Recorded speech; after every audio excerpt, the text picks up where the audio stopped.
Bonsoir, dans la catégorie Small Cap France, c'est la deep tech montpelliéraine Sequan qui vient d'être primée à nos grands prix de la croissance externe du Sud-Est ce soir à Marseille et on en parle tout de suite avec son fondateur Nicolas Philippe et un autre régional de l'étape, Olivier Cazullo, président de NetSystem et membre du jury. Messieurs, bonsoir. Bonsoir, Avec grand Bogdan. plaisir de vous retrouver ce soir à Marseille.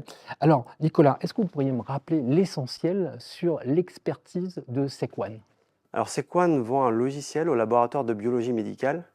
Le traitement est simple, en fait, c'est de transformer des données génétiques complexes en réponses médicales rapides, fiables et précises pour le patient. D'accord, ça veut dire quoi concrètement? J'arrive, qu'est-ce qui se passe? J'arrive, donc j'ai une maladie type un cancer ou une maladie génétique rare, j'ai envie d'avoir des réponses précises et personnalisées sur mon traitement. Je récupère l'ADN, on traduit l'ADN en réponse médicalement exploitable.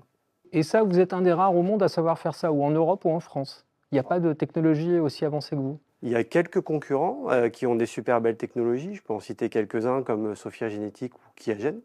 Notre savoir-faire technologique réside dans la combinaison de trois piliers, de trois fondements qui sont l'intelligence artificielle, la science génétique assez précise et le logiciel dans un cadre médical réglementé. Et pourquoi vous avez un tel succès sur le marché? Qu'est-ce qui fait la différence par rapport à vos concurrents aujourd'hui?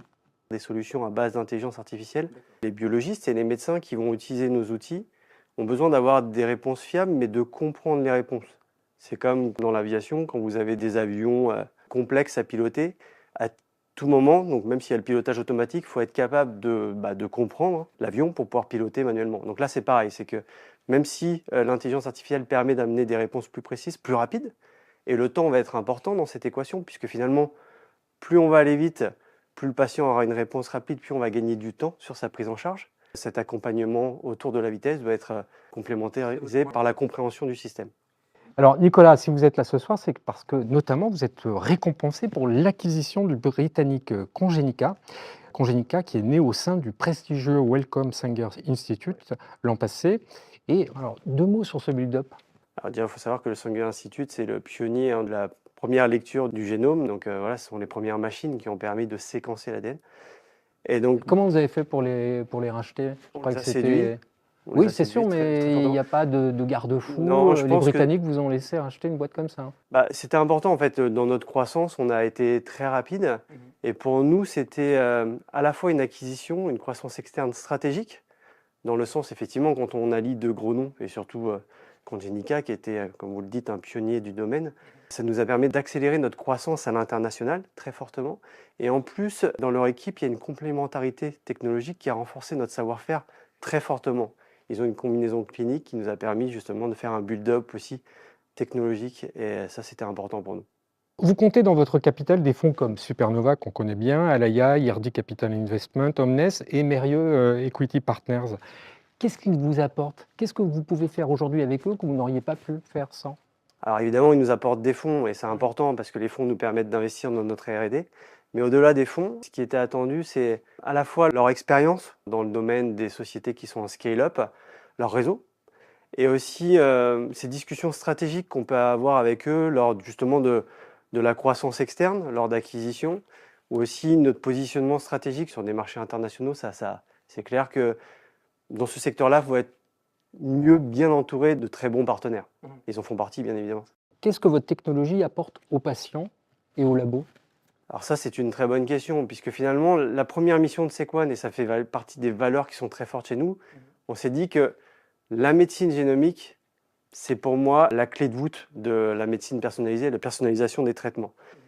Et finalement, la mission, la vocation de Sequan, c'est que ça soit accessible au plus grand nombre, et pour que ça soit accessible au plus grand nombre, il faut que ça soit aussi simple et facile à utiliser qu'une analyse de sang. Vous allez dans un laboratoire, faites une analyse génomique, vous avez une réponse précise et un traitement, une action personnalisée dans la prise en charge du patient. Ça, c'est la mission première et on veut que ça soit forcément au plus grand volume. D'accord. Donc vous avez vraiment l'impression de participer à un progrès notable en matière de médecine Honnêtement, je génomique. suis assez fier de me lever tous les matins et de me dire que quand je me lève, toutes les minutes, il y a un patient qui bénéficie du logiciel, et j'espère positivement. Olivier, qu'est-ce qui a retenu l'attention du jury dans ce dossier? C'est essentiellement deux choses. La première, c'est qu'on est sur un Grand Prix CF News Sud, et donc c'était important de marquer ce move qu'a fait Sequan dans ses acquisitions, deux pour une boîte finalement qui n'est pas si ancienne que ça, création en 2017. Donc on a trouvé que c'était quand même assez remarquable dans ce mouvement de croissance externe que ça s'inscrive très rapidement dans la stratégie de développement de Sequan. Donc ça c'est très lié bien sûr à l'approche M&A et Private Equity que ce soir nous saluons globalement. Puis le deuxième élément, c'est qu'on est à la fois sur une health tech et sur du deep tech. Et je crois que c'est à l'heure de l'IA remarquable de le pointer du doigt, puisqu'on parle beaucoup des IA génératives et des IA en général et de la donnée, notamment avec des vents qui soufflent soit de l'Est, soit de l'Ouest.